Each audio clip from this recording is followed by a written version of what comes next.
Good morning. Wow. That's the first thing that came out of my mouth this morning. So lucky you. Wow. So this is the morning, and I wanted to talk about. Well, actually, no, I don't know what I want to talk about yet, but I have a lot of thoughts in my mind. I can see that it's cloudy. The garbage truck is beeping backwards, or whatever truck is beeping backwards. And you could probably hear it on your end. But I woke up with so many thoughts and immediate thoughts of, unfortunately, jealousy that I have been dealing with for the past 3 months or so. Thinking about how I want to overcome these feelings, and if it's something that I need to personally overcome, or if external forces need to change in order for me to be able to make these changes. So, a few thoughts that I've been having are: one of my usual policies is that if I feel jealous, or if I feel like I'm not in the know, if I don't fully understand something, then I have to go to the person that is making me feel these feelings. Get to know them, talk to them, hang out, become their friend. I mean, there's always risk of heartbreak there. But in my experience so far with jealousy, that hasn't been the case. What it has been like a deep understanding that so many people go through life, and they don't realize that what they're doing is hurtful to you, and then the second time it's extremely in your control, and it's just your own insecurities that you have to deal with. One example is when I was younger, my younger sister, she was an incredible singer. She is still an incredible singer, and I feel like I didn't support her enough in that journey of hers, because I've always wanted to be a singer, always wanted to feel like I had some natural born talent and I was good at something, and that my parents would praise me for that. But no, she was the youngest one. She was naturally skilled, and I would always be so jealous. I would wake up with like insane jealousy whenever I would see her perform these like mini concerts for not mini concerts, she was on the floor just with a invisible mic singing. But it made me fume all the time, and I even brought that to her. I said, Tessa, like, I need you to stop singing.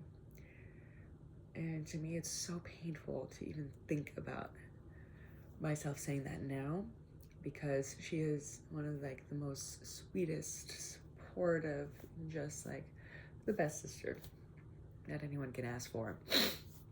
And I know hindsight is 50-50, and you're young and you have all these emotions and feelings, and I'm one of 5, so all of these emotions and feelings like just bubble up, and as you're a child and you don't really know what to do with it, how to handle it.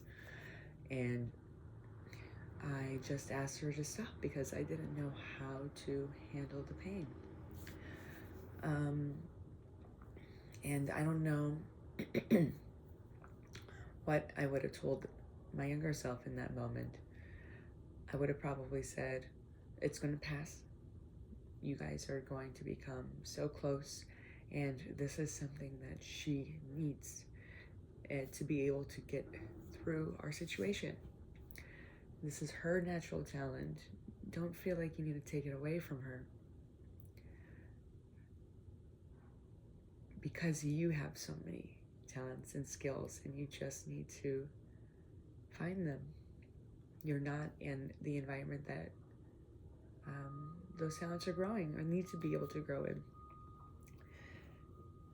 Or give her a hug and assurance and let her know everything's going to be okay. Well, I'm going to make myself cry, and it's not even 8 o'clock in the morning. Wowzers. But it's very hard for me to see myself in these loops. Like I said in my previous video, a friend of mine believes that we live in a sphere and then we just go through these loops multiple times until throughout our whole entire lives. And I guess the challenge is to be able to recognize those loops and to understand that we have our seasons and patterns and limitations. And I'm hoping that through this practice, I'll be able to notice some of those and to be able to see like how I can be aware of them and be able to share them with other people and see which ones are things that are dear to me, habits that I believe need to be kept, and others that I should probably work on. And it's hard because a lot of the things that I need to work on, or I feel like I need to work on, are triggers externally. And some people I want to be able to be more communicative with, and it takes two to tango. Just have to figure out how to be able to touch that person or be able to reach that person, so then they would be able to be freer and more able to talk and communicate. But yeah, jealousy is a hard one. My sister describes it as not one single emotion, but in a mix of so many different emotions, which is why I feel so complicated and icky inside of you, because you could be jealous, but you could also be so happy for the person, but you could be sad, but you could be angry, but you could be passionate, you could be resentful, and it's just like this conglomerate of, I don't know, maybe 12 different emotions. So the human heart doesn't really know how to calibrate it. But I imagine it's been with us for quite some time. People that get jealous and like whack someone over the head like a caveman, being like, no, that's my woman. And it probably stems from this need to maintain power, this need to maintain superiority, maintain status. For the case for me and my sister, I wanted to be the best at something, and all of my sisters, I felt at the time, had something to give, and I didn't really. I just like to make lists in the corner and just write in my little book, play piano and figure out how to become the best at it, even though I knew I was never going to be the best at it. And dealing with feelings of, do you want to do your best? Oh, these are things that I can vocalize now and articulate now, but I think I got mixed up with like wanting to be the best and wanting to do my best, and then just learning how to enjoy life instead of thinking, wow, I need to become a classical pianist and perform on stage, which is something I did. And I just didn't. Yeah, it's like this constant journey of like trying to calm down, learning what is for you, what isn't for you, and how to develop your taste, how to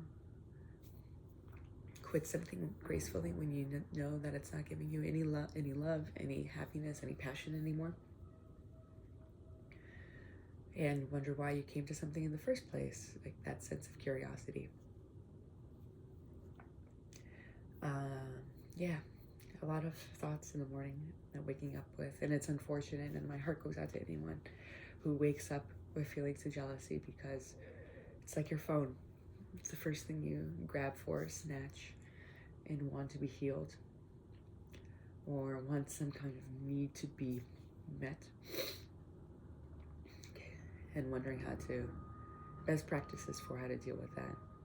Because we're all human at the end of the day. We all say things we don't mean.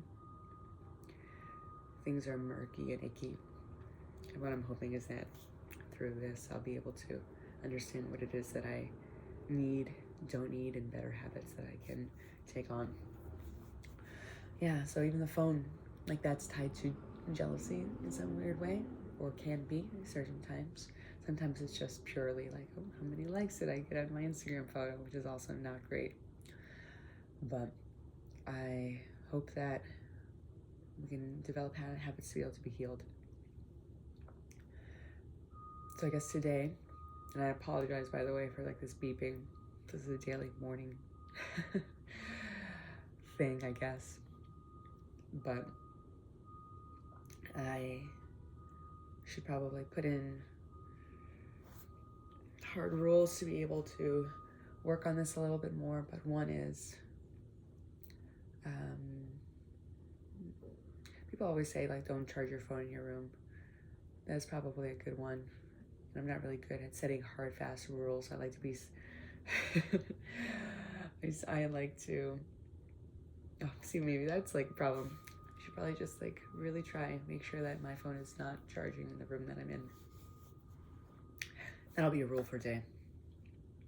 For the next month, I'm gonna try to not sleep with my phone in the room. And drink water. Bye.